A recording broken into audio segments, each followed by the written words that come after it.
Welcome back to the FloTrack podcast. I'm here with two-time Olympian, not one-time Olympian, but two-time Olympian, Paul Chelimo. Paul, you're still here stateside, getting ready to board your flight to Tokyo. What have you been up to these past few weeks coming off of the trials as you prepare for the Olympic Games? And also, how you doing? How you doing? Yeah, pretty much. Everything is going on well. Like it's since the trials.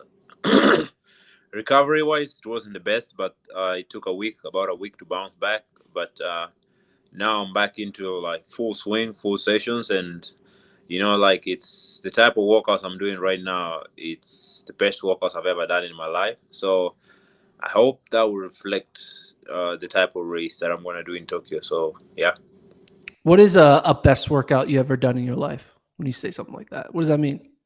Yeah, like for example, yesterday I did 400 times four sets, 3 sets of 400. So that's 400 times four, and then 200 times two, and then 400 times four, 200 times two, and 400 times four. So the first 400s I did them in 60, and I felt so relaxed. And then after that I did 200s in 26 seconds, 200 times two, and then and then after that it was 400 times four again in 57, and then after that I did 200 times two, and then after that 400 times four did in 56, 55, 55, and ended up in 52 around there.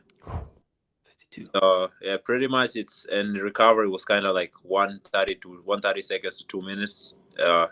So coming from that, and me just the big thing was, it's not even the pace or anything, but the big thing to me was I was able to do the workout so relaxed. So like 60 felt like so easy. So which is really where I want to be, and where I want. That's how I want to feel. So Yeah, it's interesting. Is this a similar workout you've done like prior to the 2019 champs, 2017, 2016? Like, do you have like a way to have you done this workout in the past? yeah, it's a workout I've done in the past, and before that, I would do the same workouts, and I would get to number 7, 8, like 58. I'm struggling, and then I would probably like get to 14 or 12, and still finish like just struggling in like 58, 59. Mostly I would just go and try to do 58, 59 all the way till I'm about 12 or 14. But this time around, it's crazy part is that I'm doing the same workouts, and I'm finishing like in 52 and 53. So that should tell me, like, that should be a good sign that I'm really, really strong, because I'm not struggling. And yesterday was one of those days I wasn't with my teammates. So pretty much I didn't have a lot of help. So pretty much it's really good sign. So I can say like it's pretty much, we'll see how it goes in Tokyo. Like it's a crazy year, and people are running crazy, but it takes a lot of experience to win a championship. Before we talk a little bit more about Tokyo, kind of flashback to what happened in Eugene. Um, I'm sure the big viral moment coming from that race was you starting in lane one on that home stretch and working your way out to lane 405. People call it like the Tokyo drift because you're going to Tokyo. What was that a game plan is that something that you just thought of in the moment to like, hey, in order to keep Fisher and Kincaid off of me, I got to slowly move to the outside? Was that something you planned ahead of time, or is that kind of a spur of the moment decision of like, hey, just don't let them get around me? Like championship is a different game, and trust me, what I can tell you and what I know is Borman were coming for that title so bad, and that's what I could see. Because for me, when I warm up, when I do anything, I can read all the signs. I can see. It's like I can even hear what Jerry Schumacher was telling them, before the race. So, um, um, big goal was just to go up, show up in that race, and make them if they're gonna win, make them work really hard by making sure like the race is honest. Because at first I wanted the pace to be really where I wanted it to be, like faster than 13:20s. So if the weather was good, trust me, I'll blow that race away. And I was thinking like maybe 13 lows. So I'm really confident with my kick. If that race was a 14-minute race, I'll still win it. But I'm a guy, I don't like taking chances, and I don't want someone to come from like a random guy just showing up and winning at the trials. So I gotta control my own destiny and control my own fate. So that's for the drift. Honestly, for the Tokyo drift, honestly, my big goal was just to, as you could see, like I was looking at them and everything, because like I don't know if you guys realize, but I didn't go all the way to my top gear. I didn't go all out. I didn't go like all out, because at the end I still had like a little bit. And if the race was still another 200 meters extra, I would still keep going with the same pace. So my big goal was just to make, I'll say, like, play with their minds. I'll say, like, play with their minds, because trust me, those guys are fit. I don't know. Maybe they're probably even fitter than me. But the thing is, there's people who are like really, they can be fit, but they're not strong mentally. So I gotta use that part. Like, also, like, that's the part that it's gotta be used. Sometimes championship is not about like being in shape. There's championships that you've seen, like top athletes. They go out there, they're like in insane shape, and then in championships you see it's a different thing. Like, except the same thing in Tokyo. Like, there's people who are running like crazy. They can run crazy, crazy, crazy, but then in Tokyo they cannot replicate the same thing. So that should tell you, like, championships and the mental part is different than just racing fast. Right after, obviously, it kind of was like a viral moment, like, oh, stay in your lane. But I mean, you didn't break any rules. And Grant Fisher, even in the post race interviews, like, I would have done the same thing. If you were, though, in a different position, like if you were in Fisher's spot and Fisher was in your spot, would you have potentially like try to go like hold up and go on the inside to kind of like take advantage? Because basically you're banking on them going with you right out into the lanes 3 and 4. But do you think there was a risk at all that potentially Woody or Grant would have been like, oh, he's moving out, I'm going to quickly move in and then have a straight shot? Yeah. At that time, is like, trust me, you don't even think about like what is going on. You just think about running fast. So I don't know. I don't know what they did, but if I was in that race, if I was Woody, I'll probably go in the inside lane, you know, sneak in and try go to the inside lane, because Woody was closing out. He came from the back. So uh, and Cooper Tier was like way open by himself. Like, he had the whole lane by himself, and so that was really crazy. But I really like, honestly, I really like someone like Cooper Tier. He's kind of is still young, and is really thirsty, and very confident. So that's someone like I really need to watch for the next few years. And him not being in the team, not making the team, it's, I really wanted Tier to make the team, honestly. But the drift wasn't like, it wasn't that, because honestly, I've been through like crazy stuff than that. So when you get blocked, it's part of the game, and it's part of the experience. And they're gonna go to Tokyo, and they're gonna see what's gonna happen over there. It's not like they're gonna say like, okay, Americans, this is your line, go straight and go win.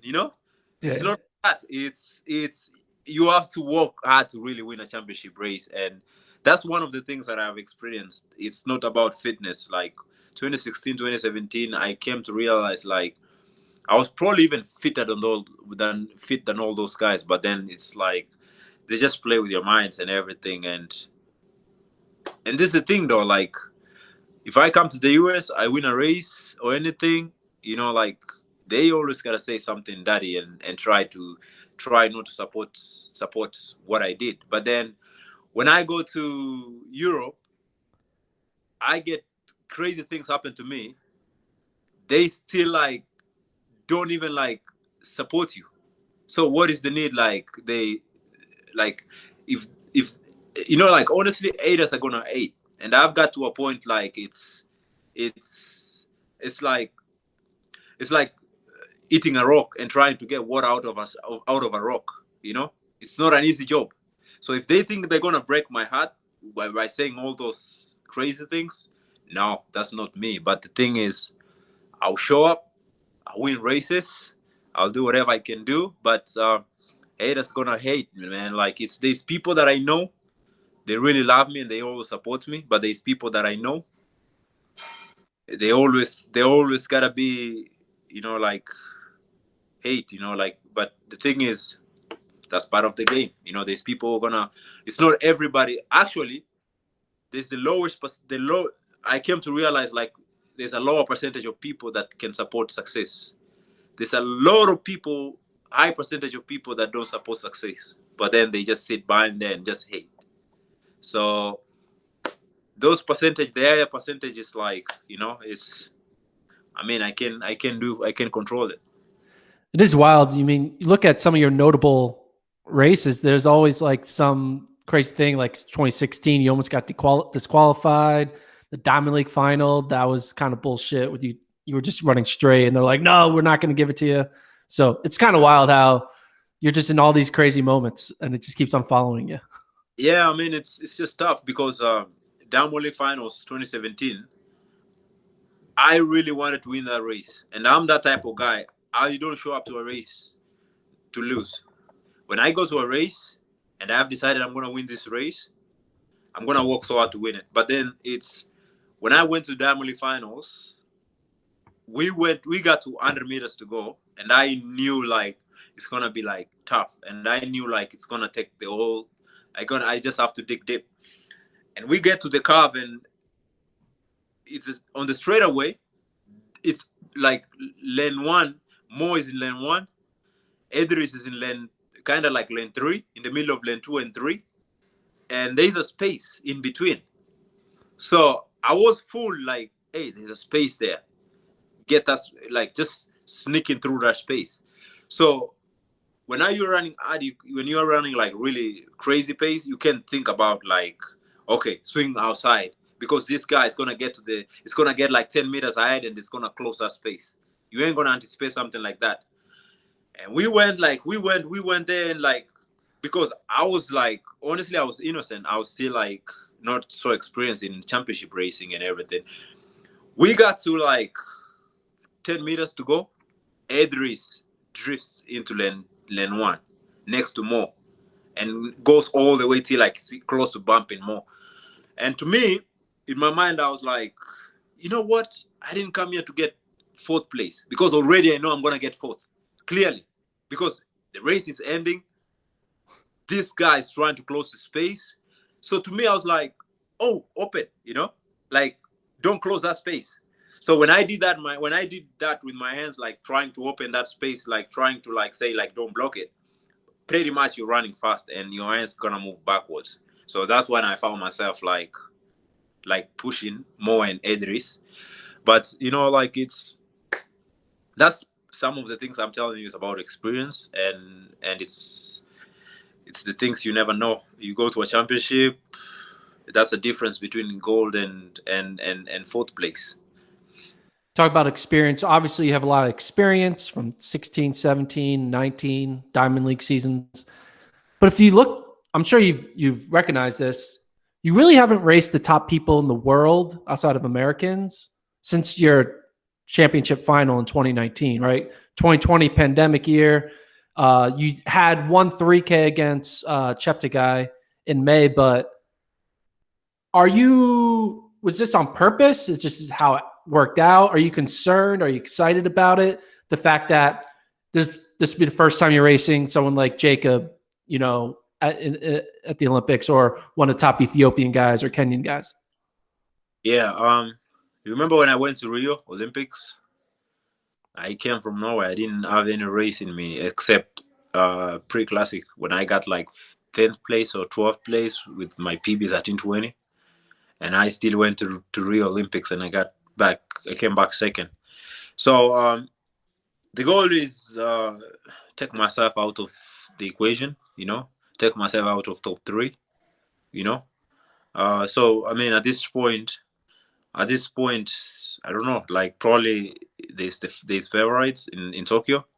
I'm not one of them. So that's how I want to go to the Olympics feeling. I want to go to the Olympics feeling that I'm the underdog. I want to go to Olympics feeling like I still have something to prove. And as you can see, it's different for me. The type of racing right now they're running like crazy. If it was you, how many 12 or 50 races can you run in a year? I mean, maybe two. You'd hope. Yeah, like two or more, like or something is you're gonna get like that really drains you a lot. Because when you run like that, that's to mean you have to run a PB or close to your PB, to your personal best. And one thing I've realized with my body, I don't know about other people, but I realized one thing with my body is like I have to just be patient and try to progress as time goes by. Because at the beginning of the year, like my fitness was there, but it wasn't like really sharp like right now. And really, I cash out, man. I cash out July, August, September. That's what I always say, and that's gonna be my goal every year. Try to strike when it really matters. So I mean, and one thing is, and one thing I believe, and one thing I know is I was built for the championships. If they're gonna run like 12:50, I'm that type of guy. I'm not gonna just sit back there and wait and saying this pace is too fast. If they go world record pace, I'm still gonna go with it. So I'm ready and prepared. How do you prepare yourself for a 1250 race when you haven't put yourself in a 1250 pace time trial since, I guess you could argue since 2019 when it was like a 13 flat pace? Like your season's best this year is like 1320 something. So obviously you've shown that you're able to have that speed in that final 2 to 3 laps. But how do you train your body to be able to be going, 4-minute mile pace in the first 2 miles? Yeah, that's what I did yesterday. Doing the 400s and the 400s. Trust me, I didn't touch anything like 61s. Usually when I do those type of workouts, and if the goal is to run 58s, if I run like 61, 62s, any set I just stop. I don't do it because it means I'm tired or like it's just off. So yesterday I didn't even touch anything like 61 seconds. All of them were 60 and then drop down all of them 57s. So pretty much that's what is going to prepare me for that type of race. If they go any type of pace. And also I've been doing like long sessions, and really part of it also is not fitness, it's just the mind. You gotta be strong, really strong mentally to keep up with the pace. So yeah. Do you know, since based on the 2019 race, do you know what you got 7th obviously in 2019, but do you know how many people who beat you are actually going to be in Tokyo? So I know Mohamed, Jacob. That's it. In the 5K, right? Yeah, in the 5K. Because I don't know like the Ethiopian like lineup. I don't know if it's the one that they did for the Ethiopian trials. I don't know if that's the exact team. So yeah, well they announced basically the 3 Ethiopians and Jacob K-Rop, that none of those guys are going to be in Tokyo in the 5K. Some of them are doing a 10K or whatever. Yeah. Does that give you confidence knowing like, okay, like, sure, I got 7th, but like, hey, I'm the top 3rd returner, so I'm a medal type returner. Yeah. I've raced Jacob a bunch of times. I know what Mohamed does. Like, does that give you confidence knowing that like, hey, I'm I'm right up there with these guys. You know what though? Like one thing I can tell you is that championship is a different game. You bring, you bring, you bring anyone. It's a different type of game. So I mean, it's Joshua Cheptegei broke the world record a few months ago. And at this point, you don't know. You're not sure if Joshua is the clear favorite in the 5K. So it's a different type of game. Championship is a different type of game, and I'm gonna show up there. I'm gonna show out there, and I don't know. Am I surprised myself and the world, or they might surprise me? So it's either of the two. What do you think is you say you like to kind of feel like the underdog? If someone would look at your 16, 17 resume, it's not really underdog resume material because you're winning medals. But what do you think is the reason why the past year and a half you really have you did those indoor meets, you kind of weren't full fitness there. Like, what was the reason that you haven't been like firing like dominance in every race you entered? I mean, the first time I feel like the first time we saw the real Paul Chelimo was the Eugene final, right? But everything before that was kind of nothing really fine tuned. What was the reason for that? It's a different type of life. With my daughter came in, and my wife was going to school at that time. And I remember I used to take care of my daughter, and when my wife gets back from school, I'll go for a run in the evening. So that really derailed my training, and it's a new experience. I thought like, oh, I'm gonna have my daughter, and I'm gonna sit down all day and just get all the rest I can, and it's gonna be a crazy year where I'm gonna run fast. But it's the opposite. Sometimes when you just sit down a lot, you just like, you're not working your muscles. You just get like, it's the same way as when you travel. It's like you just sitting down, same position. So that's really what happened to me. And by the time the season was going, it was too late. The time was like, it was not the same. And I think that's what affected me all the year round, also all the way till Doha, because I got to a point like it's different now. Now it's like I'm in the best shape, and I just need to just be smart and keep the fitness. But the difference was that time I was just confused what I need. I was like, maybe I need some more speed endurance. Maybe I need speed. Maybe I need some tempo runs. Maybe I need more long runs. Like when I got to that point, it was just all chaos, and all you could see was Doha was still all the way like Doha was fit, but then still my body was just in chaos because that type of fitness is like towards the end, like my legs actually 400 to go. I knew I got the goal. I knew that I was like, this is my race. So 300 to go, my legs just started giving up in Doha. I don't really know till today. I don't know if it's because of the heat. I don't know if it's because of what, but that's something that has never happened to me till today. Like it's my legs just like gave up, like 100% completely gave up. And that's not me closing up in a race. I don't close race. Probably like Doha, I ran like 70 seconds the last lap. So that was one of the reasons why like last year was crazy. It's because like I kept mixing things, and it was new experience in my life. And then 2020 was it happened, and it was a resetting point. I started like I had to reset back and try to do my best and try to like focus on Tokyo and really get ready for Tokyo, which is now showing up, and it's like in a few months from now. So yeah, we should see how it goes. Well, you've been to obviously a bunch of world championships. You've been to an Olympic Games. This one's going to be different because no fans. It's going to be the whole COVID protocols. Is there anything you are preparing for to be able to adjust to the environment of stringent, can't go anywhere, like kind of lockdown mentality? Like, how are you preparing yourself for the unique aspect of what Tokyo is going to be? Um, honestly, honestly, for me, I don't need the fans. I mean, the fans are really a big boost, like racing wise. But right now, the way I've prepared myself, I'm really fit.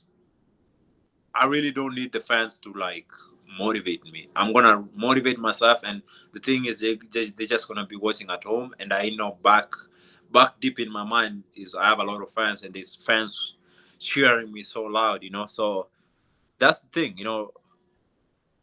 Especially like United States is really developed technology wise and everything. A lot of people are gonna be watching the races over other countries, so that's an advantage to me because it's like I know I have a lot more fans watching me in the world than these other guys. So really, that's an advantage to me. To me, it's like but then that's what I've done over the years. Like I've been training like low key. So it's not like I'm gonna use that motivation from the fans a lot to win the race. It's still gonna be the same, and it's just the mental aspect. I just have to be really really prepared mentally and be ready to strike when it matters. Obviously, 5K, 2 rounds, prelim, final. You only can do so much with training. What do you do? What do you do to kill time when you're there before the prelim and between the prelim and the final? What do you do to kill time? You know, 5K it's one of those races. It's like it's it's mentally it's tough, but then that's the good thing I like about it because I get to sit and be really really thirsty and really angry, like waiting for that whole time. Because 5K prelims and the finals is kind of towards the end of the championships when everyone is done and you feel like, man, you're just sitting there and wait. Especially the US trials. The 10K came up and I was like, I wish I was in this 10K, you know? I wish I was in this 10K. And then now waiting for another like 10 days or like 5 days or 6 days, just waiting for the finals or the eats, you know, that was just tough. So that's the same thing. Are you just gonna be sitting in your Yeah.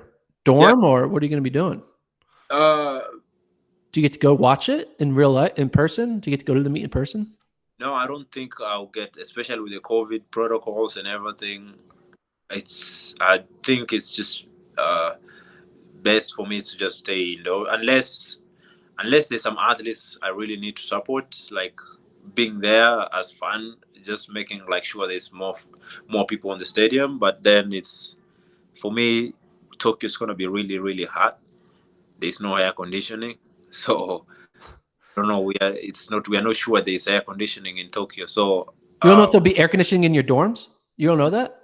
no, I mean like not the domes, like the stadium, like Oh, okay. you know. So I don't know. Yeah. Like I haven't announced if there's. I don't know if there's anything. But at this point, I know there's no air conditioning at the stadium. So really, it's gonna be so hard going out there with that heat. We're getting dehydrated and everything. So mostly, I'm gonna stay in my dome and pretty much just let everything fall in place. You know.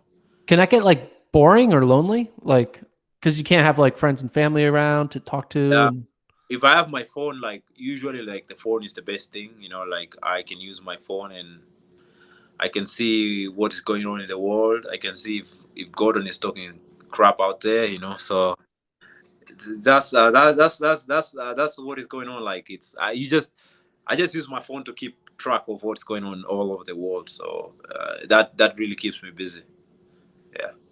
I do plan on gambling on the Olympics. There's 44 track and field events, including the marathon. And so I'm going to gamble $100 on every event. Yeah. Should I put my $100 on your odds to win gold? Put like I don't want you to lose your money, but put 100%. Put top three. Put top three. Okay. If you lose that money, I give it back to you. So take that bet. Okay. Sounds good. That sounds like a good plan. I'm sure you'll get a good bonus in your salary if you get top three anyway. So you'll be coming out of that, right? Yeah, we're gonna be out. Cool. Well, Paul, I appreciate you taking the time. Best of luck training. And when will it be your final workout? Like when do you actually do your final workout and then the rest is just regular runs? Like when's the final workout you're going to do? Now I anticipate like I think like 10 days before the heats or something.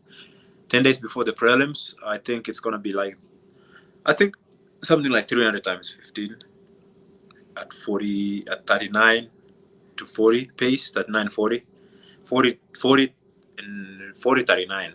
That's what I'm thinking, because it's more easy to bounce back from a 300 workouts than anything else. So that's what I'm thinking at this point. It's up to the coach, but then that's what I'm anticipating, like probably what we'll do, just to get the legs going and get the legs like ready for any type of pace.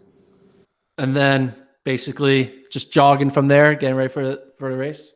Yeah, just jog, take it easy, because it's, the trials is crazy. The crazy part is like my tapering wasn't the best. I didn't taper like my tapering was, if you could see, like Sweat Elite did a video, and if you could see, that was like about 10 days before the race, and I'm doing like really hard workouts. So I mean, I didn't get to taper a lot, but then this Tokyo is different game, so I'm gonna do a lot of tapering, and actually, as from next week, that's when I'm gonna get like really, really serious toning down and making sure everything is just on perfection training wise. Cool. Well, best of luck, man, in Tokyo. I will be cheering for you, but I'm sure the whole country will be cheering for you. Be exciting to see if you can bring home. You have a silver and a bronze, right? Yeah, exactly. So like you don't need another one of those, right? You need the other color, right? The third color. That color. Need some gold. Yeah, because in Rio, I had like, I don't know if it was a jinx, because in Rio, when I ran the Olympics, I had like my number, bib number. My number was like number 2, and my chain was a silver chain. So I don't know. This time around, I need 1 and a gold chain. There you go. So let's hope you get hip 1. That's what we need. Hip 1 for Paul Chelimo. Gold chain. Should be good. Paul, I appreciate you taking the time. Best of luck in Tokyo. I'm excited. All right. Thanks. Peace. All right. Thanks.